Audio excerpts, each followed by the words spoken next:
The winter wind swept through the quiet streets of Maple Ridge, rattling the bare branches and carrying the faint smell of snow. At the far end of the neighborhood, where the houses grew larger and the lawns seemed untouched by time, stood a towering white brick estate.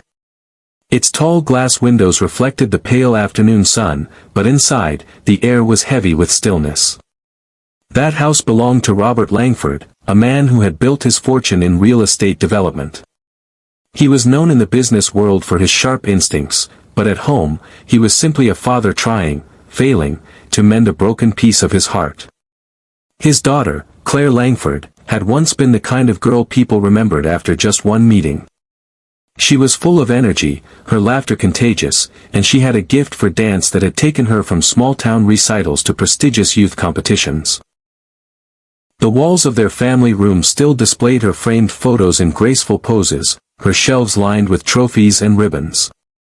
But 2 years ago, everything changed in an instant. A late-night drive home from rehearsal turned into a nightmare when another driver ran a red light. Claire's car spun off the road and into a tree. She survived, but the injury to her spine left her unable to walk. Doctors said there was a small chance of recovery, but months of therapy brought little improvement. Eventually, her spirit dimmed. Robert had thrown every resource he had at her recovery, private rehabilitation programs, custom-built exercise rooms, even bringing in renowned specialists from across the country. But nothing could buy back her joy. Claire spent most of her time in her room, staring out at the backyard as if the world outside had closed its doors to her. On a crisp January afternoon, Robert returned home earlier than expected from a meeting across town. As he stepped out of his car, something unusual caught his attention: music. Not the soft background music his staff sometimes played, but an upbeat, rhythmic beat coming from somewhere near the side garden. Curious, Robert followed the sound through the patio entrance. What he saw stopped him cold. Claire sat in her wheelchair, her head tilted back, laughing, really laughing, for the first time in ages. In front of her, moving with raw energy and unpolished style, was a boy of about 16. He wore a tattered flannel shirt over a hoodie, jeans frayed at the knees, and sneakers that had long since lost their shine. His hair was windswept, his cheeks pink from the cold, and in his hand, he held a small, scuffed portable speaker blasting music. He wasn't performing like a trained dancer, his moves were spontaneous, messy in places, but there was a spark in the way he moved, a joy that seemed to reach straight into Claire's chest. Robert didn't move, afraid that even shifting his weight might break the spell. The boy saw him first. His body stiffened, and he instantly stepped back, eyes darting toward the open side gate like he was ready to run. Claire noticed Robert next and her expression changed, still happy, but with a hint of nervousness. "Dad," she said softly, "this is Mason." The boy gave a quick nod, clearly unsure whether to speak. Robert's voice was calm but firm. "Mason, is it? How do you know my daughter?" Claire looked at Mason, then back at her father. "I met him at the park a couple of months ago.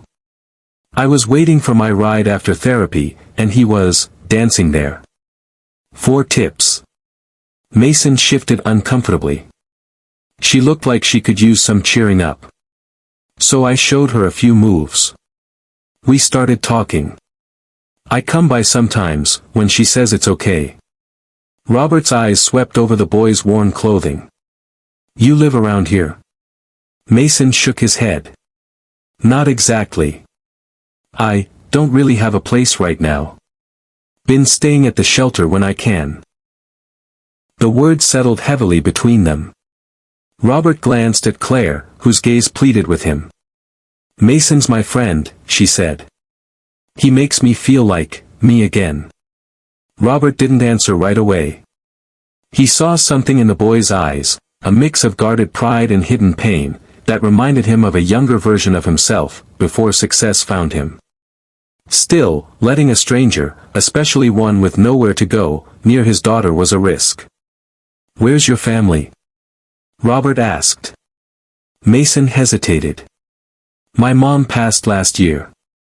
Haven't seen my dad in years. It's just me now. Robert let the silence stretch before finally speaking. If you're going to be here, Mason, I need to understand exactly who you are. Mason nodded once, but his eyes flicked to the open gate again. I didn't mean to cause trouble. I can leave if you want. Before Robert could reply, Claire's voice cut in, almost desperate. Please, Dad. Don't make him go. Robert stood there, torn between caution and the rare sight of his daughter smiling. Something told him this moment was important, maybe more than he yet understood. Robert remained still, his hand resting on the back of one of the patio chairs. The winter breeze carried another faint note from Mason's small speaker before the boy reached down and clicked it off. Silence settled over them, but the air was thick with unspoken questions. Robert wasn't a man who acted on impulse, but something about the way Claire's eyes shone made him hesitate. He couldn't remember the last time she had looked at anyone like that, like she felt alive. Come inside, Robert said finally. Mason blinked. Inside? You said you've been staying at a shelter. It's cold out here. You can at least have a hot meal before you go. Mason glanced at Claire, who gave him the smallest, encouraging nod. Slowly, he followed Robert through the glass doors into the kitchen. The warmth of the room hit him instantly, along with the smell of fresh bread and coffee. A housekeeper, a middle-aged woman named Mrs. Reed, looked up from the counter in surprise. Mr. Langford, she asked. Robert gave her a small wave. Can you make us something hot? 3 plates. Mrs. Reed nodded, eyeing Mason curiously but saying nothing. They sat at the long wooden table. Claire rolled her wheelchair to the end, still smiling faintly. Robert took a seat across from Mason, who sat rigidly, as if afraid to touch anything. Tell me more, Robert said. How long have you been dancing? Mason shrugged. Since I was little. My mom used to play old records in the kitchen. I just picked up moves from videos, people on the street. I never had lessons or anything. And school? Mason's jaw tightened. Dropped out last year. After my mom got sick, I worked odd jobs to help pay rent. When she passed, I didn't see the point anymore. Shelters don't ask for homework. Robert studied him for a moment. Do you know how dangerous it is to be out here on your own? Especially at your age? Mason's mouth twitched into something like a smirk, though it didn't reach his eyes. Yeah, I know. But I can take care of myself. Before Robert could reply, Mrs. Reed returned with steaming bowls of chicken soup and thick slices of bread. Mason's eyes flicked to the food, and he hesitated only a second before digging in. Claire watched him, her expression soft. He's been teaching me moves, she said. Not like before, more with my arms and upper body. We've been figuring it out together. Robert glanced at her. And that makes you happy? Yes, she said simply. Happier than I've been in a long time. The words settled deep in Robert's chest. He'd been chasing every possible cure for her body, but maybe what she needed was something for her soul. After they ate, Robert leaned back in his chair. Mason, do you have plans tonight? Mason shook his head. Then stay for dinner. We'll talk more. I want to understand how you ended up here and what you're looking for. Mason's eyes narrowed slightly, suspicion flickering there. Why? Most people just tell me to get lost. Robert met his gaze evenly. Because my daughter trusts you. And that means I need to know if she's right. For the first time since Robert had appeared, Mason's guarded expression softened, just a fraction. That evening, after a second meal and a few more hesitant conversations, Robert walked Mason to the front door. The boy stood there, shoving his hands into his hoodie pocket. Thanks for the food, Mason said. Come back tomorrow, Robert replied. Same time. But next time, you come through the front door, not sneaking around the side yard. Mason gave a quick nod and slipped out into the night. When Robert turned back toward the living room, Claire was there, smiling in a way he hadn't seen since before the accident. "Thank you, Dad," she whispered. But Robert didn't answer. His mind was already turning over what might come next. Because letting Mason in, even just a little, was a risk. And Robert Langford was about to find out just how high the stakes could be. The next afternoon, Mason arrived right on time. For the first time, he walked up the main driveway, his sneakers crunching on the thin layer of frost. He still wore the same flannel and hoodie, but his posture was straighter, almost like he felt a little less invisible. Robert was in his home office when Mrs. Reed announced Mason's arrival. He nodded and told her to let the boy through. Moments later, Mason appeared in the doorway. "Claire's in the family room," Robert said, closing his laptop. "Go on. I'll be in there soon." When Robert walked in a few minutes later, he found Claire and Mason seated by the fireplace. The portable speaker was playing a soft beat, and Mason was showing Claire how to move her upper body in rhythm while keeping her arms fluid. She was grinning, the kind of grin that made Robert stop in the doorway without speaking. But the moment was broken when the sound of a car pulling into the driveway caught everyone's attention. Tires crunched on gravel, and the sharp bark of a car door slamming echoed outside. Robert frowned, he wasn't expecting anyone. Through the tall windows, he saw a black sedan parked at an angle. A man stepped out, his coat worn, his face unshaven. Behind him, a second figure emerged, a young guy in a baseball cap, scanning the house like he was casing it. Robert stepped outside, closing the door behind him. "Can I help you?"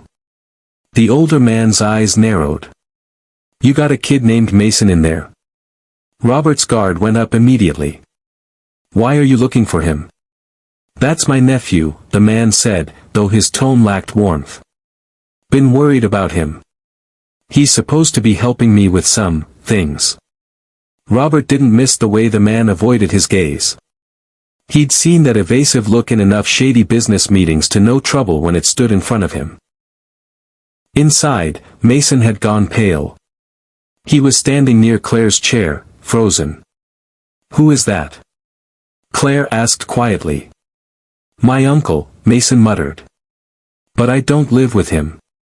Haven't in a long time." Robert stepped back into the room, his eyes locking on Mason. "You want to see him?" Mason shook his head quickly. "No. He's bad news. If he's here, it's because he wants something from me. And I don't want to go back to that." Robert turned toward the door, but before he could speak, the front bell rang hard, 2 quick, aggressive chimes. Mrs. Reed appeared from the hallway, whispering, "Do you want me to send them away?" Robert looked at Mason. The boy's hands were clenched into fists, his jaw tight. "Don't let him in," Mason said. Robert opened the door just a crack, enough to make his voice carry but not enough for them to step in. "He doesn't want to see you. Leave." The younger man in the baseball cap stepped forward, his voice sharp. "He owes us." "Not here, he doesn't," Robert said coldly, before closing the door. He locked it, his mind already racing. When he turned back to Mason, the boy's face was pale but defiant. "What do you owe them?" Robert asked quietly. "Nothing," Mason said, shaking his head. "At least, nothing that matters. My uncle tried to get me to run errands for him, stuff I didn't want any part of. When I left, he said I'd regret it." Claire's voice was soft but worried. "Dad, what's going to happen?" Robert didn't answer right away. He'd already made up his mind. "Nothing's going to happen," he said firmly. "You're safe here, Mason. And no one like that gets past my front door." But Robert knew this wasn't the last he'd hear from them. And as much as he wanted to believe keeping the boy close was the right thing, part of him wondered if letting Mason into their lives had just opened the door to more danger than he realized. 2 days later, Robert had to travel to a nearby city for a business meeting. He left strict instructions with Mrs. Reed to keep the doors locked and to call him if anyone suspicious showed up. Still, he couldn't shake the unease that had settled over him since Mason's uncle came to the house. While Robert was away, Claire convinced Mason to take her to the town square. "I need to get out of the house," she said. "I've been locked inside for too long." Mason hesitated. "Your dad." "My dad will survive," she said with a small smile. "Besides, we're just going to watch people, maybe grab a hot chocolate. Nothing dangerous." An hour later, they were sitting near the center fountain, sipping steaming drinks from paper cups. Street musicians filled the air with energy, guitarists, drummers, even a group of breakdancers gathering a small crowd. Claire's eyes followed the dancers, her smile growing. "You should go up there," she told Mason. "No way," he said instantly. "Not my kind of crowd." She nudged him. "You think I've been practicing with you for nothing? Show them what you've got." Reluctantly, Mason walked toward the group. One of the breakdancers spotted him and motioned him into the circle. Mason took a deep breath, then let the beat guide him. His movements were quick, sharp, and full of emotion, pops, spins, freezes, each one sharper than the last. The crowd began to cheer. Claire clapped, her face glowing with pride. Mason finished with a windmill and a freeze, then rose to the sound of loud applause. But just as he was stepping back, he spotted a figure at the edge of the crowd, his uncle. The man was leaning against a lamppost, arms crossed, a smirk on his face. Mason froze. His uncle mouthed something he couldn't hear over the music, but the meaning was clear: "We're not done." Claire followed Mason's gaze and saw the man. Her expression hardened. "Is that?" "Yeah," Mason cut in, his voice low. "We need to go." They left quickly, weaving through the crowd until they reached the bus stop. Claire's hands gripped her wheelchair's rims tightly. "He's not going to leave you alone, is he?" Mason shook his head. "Not until he thinks he's gotten what he wants. But I'm not giving him anything." When Robert returned that evening, Mason told him everything: the performance, the uncle, the threat in his eyes. Robert listened without interrupting. Then he said something Mason didn't expect. "You're coming with me tomorrow." Mason frowned. "Where?" "To the community center downtown," Robert said. "They're holding a charity gala for the children's hospital. There's a talent segment. I want you to perform." Mason's eyes widened. "In front of all those people?" "No way." "Yes way," Robert said.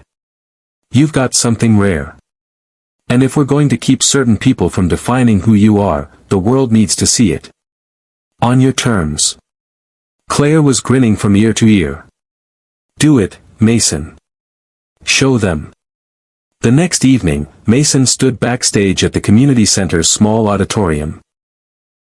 The room was packed: business leaders, families, and local press. Claire sat in the front row, her wheelchair angled so she had a perfect view. Robert was beside her, his arms crossed proudly. When Mason's name was called, he stepped onto the stage. The music started, and just like in the square, he let the rhythm take over.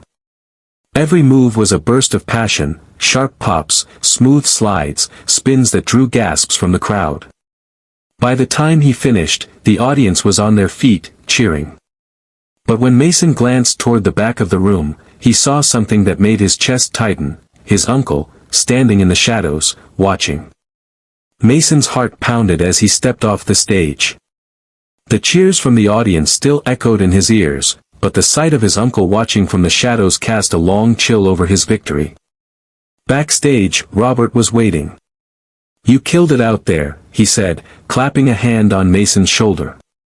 "Proud of you." Mason tried to smile, but his eyes kept darting toward the back entrance. "He's here. My uncle." Robert's expression darkened. "Stay with Claire." A few minutes later, Robert walked calmly to the far side of the auditorium where Mason's uncle lingered. The man's smirk returned. "Quite the show," the uncle said. "Shame if the boys, Past caught up with him.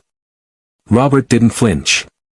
If you're here to threaten him, you can turn around and walk out. Mason's not yours to control anymore. The uncle chuckled. Everything comes with a price, Mr. Big Shot. The kid owes me. Robert's voice dropped to a low, steady tone. What he owes is nothing compared to what I can take from you if you don't back off. I've got more lawyers than you've got excuses, and if I hear you so much as breathed near him again, you'll wish you'd stayed invisible. For a moment, they locked eyes. Then the uncle shrugged, muttered something under his breath, and walked away. When Robert returned, Mason and Claire were waiting. He's gone, Robert said simply. And he's not coming back. Mason's shoulders sagged with relief, but he still looked uncertain. Why are you doing this for me? You barely know me. Robert looked at him for a long moment. Because I know what it's like to be written off. And because my daughter hasn't smiled this much in years. That's worth more than whatever history you had before you got here. That night, they all returned to the Langford estate. Claire insisted Mason stay for dinner, and for the first time, the meal felt like more than just food, it felt like a beginning. Over the next few weeks, Mason became a regular part of their lives. Robert enrolled him back into school and helped him find a safe place to live nearby. Claire continued to learn upper body dance routines from him, and together they recorded short videos that began to gain attention online. Months later, Mason was performing again, this time at a fundraiser Claire organized for the rehab center that had once felt like a dead end for her. The auditorium was full, the energy electric, but for Mason, the real stage wasn't the one under the lights, it was the place he'd found in a home he never expected to be welcomed into. As the final applause thundered through the room, Robert leaned over to Claire. You know, he said, when I first saw him in the garden, I wasn't sure what to think. Now. I'm glad you didn't let me push him away. Claire smiled, her eyes fixed on Mason as he bowed. Sometimes, Dad, she whispered, the people who seem out of place are the ones who belong the most.